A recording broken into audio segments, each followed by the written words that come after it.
کہ مولانا سید ابواللہ صاحب مودودی کی کتاب خلافت و ملوکیت پر بہت تنقید ہوئی.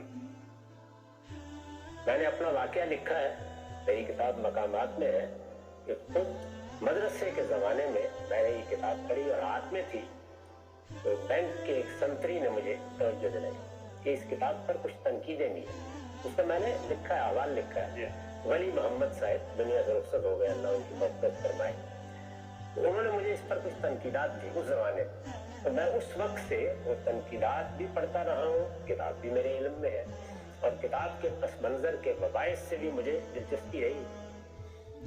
اس پر تنقیدیں ہوئی. وہ تنقیدیں شروع کہاں سے ہوتی ہیں؟ وہ تنقیدیں یہاں شروع ہوتی ہیں کہ یہ گستاخی ہو گئی ہے، یہ دیکھیے یہ فلاں صحابی کے بارے میں یہ بات کر دی ہے، فلاں کی عزت محفوظ نہیں رکھی. یہ ہمارے یہاں کا عام انداز ہے، میں اس کو عامیانہ تنقید کرتا ہوں. مولانا سید ابواللہ صاحب مودودی جیسا آدمی میں نے ان کو بہت قریب سے دیکھا ہے.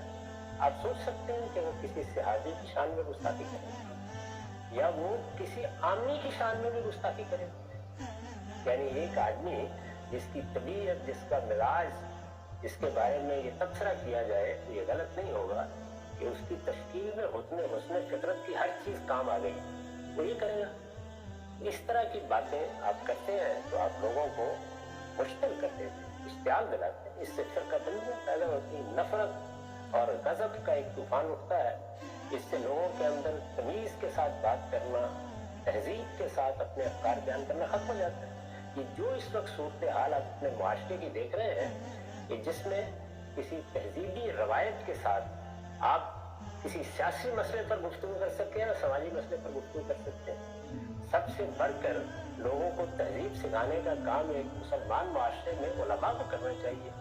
تو وہاں پر بھی کیا ہوتا ہے؟ یہی چیز ہے. یعنی گلیوں میں آپ نعرے لکھ دیتے ہیں، پھر آپ اپنی بدزبانی کے اشتہار دیتے ہیں، یہ سب کچھ ہوتا ہے.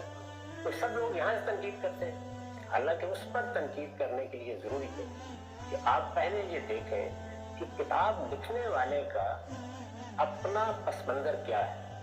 تو وہ دین کی سیاسی تعبیر کے سب سے بڑے آدمی. ایک دنیا اس تعبیر سے متاثر ہوئی. سیاسی تعبیر مطلب بات کو واضح کرنے کے لیے میں عرض کر رہا ہوں، جو بھی ان کی دین کی تعبیر، اس تعبیر میں اب آپ رکھ کے دیکھیں گے کہ خلافت و ملوکیت لکھنے کی ضرورت کیوں پیش آئی. پھر آپ کی سمجھ میں یہ بات آئے گی کہ وہ زاویہ نظر پیدا کیسے ہوا ہے جس سے مولانا سید ابواللہ صاحب مودودی ان تمام معاملات کو دیکھ رہے ہیں. تو آپ نے دیکھا کہ میں نے جب اسی دور پر گفتگو کی ہے تو یہ بتایا ہے کہ میرا آپ کا زاویہ نظر کیا ہے. اب تھوڑی دیر کے لیے میں ایک مثال دے رہا ہوں.